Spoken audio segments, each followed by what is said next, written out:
가지 팁을 드리자면 키워드나 포인트를 찾기 어려우시다면 나를 표현할 수 있는 단어를 찾지 못해서 막막할 때 큰 도움이 될 것입니다. 곰사원은 곰대표.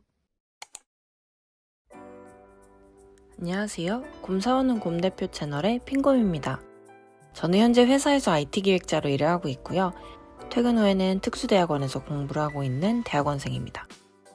오늘은 사실상 가장 고민이 많이 되고 어려움을 많이 겪는 서류 작성 단계에 대한 컨텐츠를 다뤄보고자 합니다. 안 그래도 특수대학원 입학이나 합격 후기도 적은데 입학지원서, 자기소개서, 학업계획서는 더더욱 예시를 찾기 어려우셨죠. 자료를 찾았다고 하더라도 2013년도 자료여서 자기소개서 스타일이 엄청 바뀌어 있는 거를 저 또한 경험했었는데요. 그래서 오늘은 자기소개서를 작성하기 위해 어떤 글감이 필요한지, 그리고 이걸 어떻게 스토리텔링으로 풀어낼지 말씀드리고자 합니다. 우선 학교마다 요구하는 문항도 다르고 제출하는 서류도 입학지원서, 자기소개서, 학업계획서로 각각 다를 거예요. 하지만 결국 어디에 좀 더 중점을 실어서 이야기하느냐의 차이지 기본적으로는 글감을 공통적으로 준비해 두셔야 해서 공통적인 내용 위주로 설명드리도록 하겠습니다. 우선 글을 쓰기 전에 글감부터 모아놔야겠죠? 로드맵을 한번 천천히 따라가 보세요.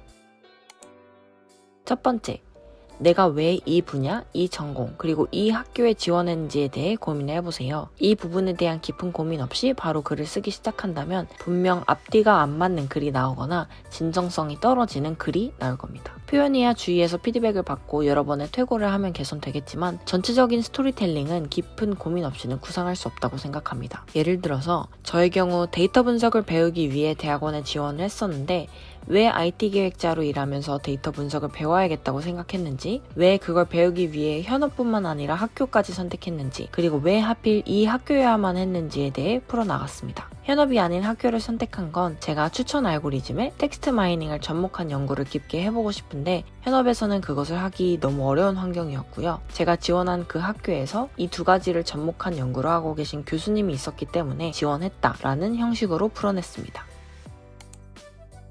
이러한 스토리텔링을 구상하기 위해서 두 번째, 학교의 교수진과 교과과정, 연구 환경을 조사해보세요. 각 대학원 홈페이지에 들어가서 어떤 교과과정으로 구성되어 있는지, 어떤 분야에서 유망한 교수님들이 계신지, 그리고 그 교수님들께서 어떤 주제로 논문을 쓰셨는지, 학생들은 보통 어떤 논문을 쓰면서 졸업을 하는지, 그리고 어떤 랩실들이 있는지를 찾아보세요. 물론 특수대학원이다 보니 랩실에 속하지 않은 경우들이 더 많을 거예요. 그래도 좋은 랩실이 있다는 건 저명한 교수님 아래에서 배울 수 있고 또 그분들을 네트워크 또한 가장 가까이에서 보고 경험할 수 있다는 의미이니 좋은 랩실일수록 좋겠죠? 이때 원하시는 분야에 딱 맞는 교수님을 찾으셨을 경우 해당 교수님께서 발표하신 논문들도 한번 쭉 찾아보시는 걸 추천드려요. 만일 시간적으로 논문을 모두 읽어보는 게 불가능하거나 찾고 계신 논문이 유료일 경우 웹상에서 논문 초록은 전부 다 무료로 제공되고 있으니 이 부분이라도 숙지해 두시는 걸 추천드립니다.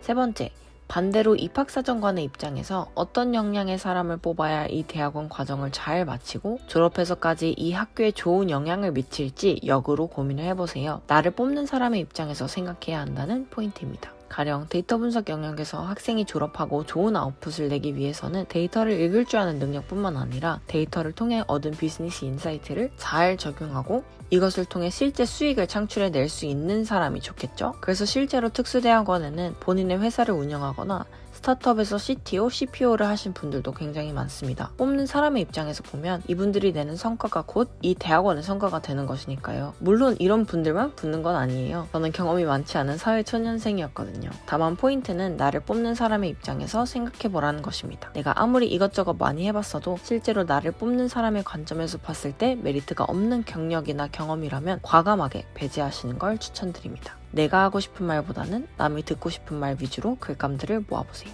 한 가지 팁을 드리자면 만일 그 키워드나 포인트를 찾기 어려우시다면 지원하시려는 분야의 잡 디스크립션을 찾아보면서 중요한 키워드들을 추려보세요. 나를 표현할 수 있는 단어를 찾지 못해서 막막할 때 큰 도움이 될 것입니다. 네 번째, 전체적인 컨셉과 스토리라인을 구상했다면 활용점정이 될 만한 경험들을 정리해보세요. 이때 이 경험들은 학부 때의 학업 경험이 될 수 있고요. 아무래도 우리는 직장인들인 만큼 회사에서 진행한 프로젝트나 업무 성과만큼 좋은 이야기거리도 없겠죠. 이때 주의하셔야 하는 건 최대한 수치가 있는 실적 위주로 적으시는 걸 추천드리고요. 만일 수치가 없다면 스토리텔링을 더욱 극대화할 수 있는 방향으로 써주시면 좋을 것 같습니다. 가령 CRM을 담당하고 있는 마케터인데 고객 데이터에서 어떤 인사이트를 찾아서 매출에 어떤 직접적인 기여를 했다는 스토리 등도 다 경험의 소재가 될 수 있겠죠? 지원하시는 과에 맞는 자신의 경험을 잘 취사 선택하시길 추천드립니다. 이렇게 다양한 글감들이 준비가 되었다면 이것을 자연스럽게 하나의 글로 배치해보세요. 직무 경험에 대한 자기소개 이후 지원 동기, 앞으로의 학업 계획이 될 수도 있고요. 지원 동기 이후 나의 강점을 살리는 직무 경험을 말하는 형식도 가능할 것 같습니다. 마지막으로는 짧게 향후 계획을 적어주시면서 소개서를 마무리해주시면 됩니다. 저의 경우 대학원 생활을 통해서 저의 커리어 패스 중 어느 부분을 보완하고 싶고 졸업하고 나서는 어떤 커리어 패스를 밟고 싶은지에 대해 적었고요. 그 구체적인 첫 걸음을 이 대학원에서 하고 싶다는 형식으로 글을 마무리했었습니다. 네, 이렇게 오늘 직장인이 다닐 수 있는 특수대학원의 서류 작성 팁들을 정리해보았는데요. 혹시 이외에도 고민된 내용이 있거나 질문이 있으실 경우 언제든지 댓글 부탁드리고요. 혹시 서류 첨삭을 원하시거나 고민되는 부분에 대한 피드백을 원하시면 메일 주소로도 연락주시면 좋을 것 같습니다. 모든 분들이 꼭 서류에 좋은 결과가 있길 바라겠습니다. 다음 대학원 컨텐츠는 10월 중순쯤 면접 시기에 맞춰 돌아올 예정입니다. 이외에도 계속해서 특수대학원 관련 꿀팁이나 대학원생의 생활에 대한 영상들 제작해서 올릴 예정이니 오늘 영상이 유익하셨거나 앞으로의 영상들이 기대되신다면 좋아요와 구독, 알람 설정까지 부탁드립니다. 지금까지 핑곰이었습니다.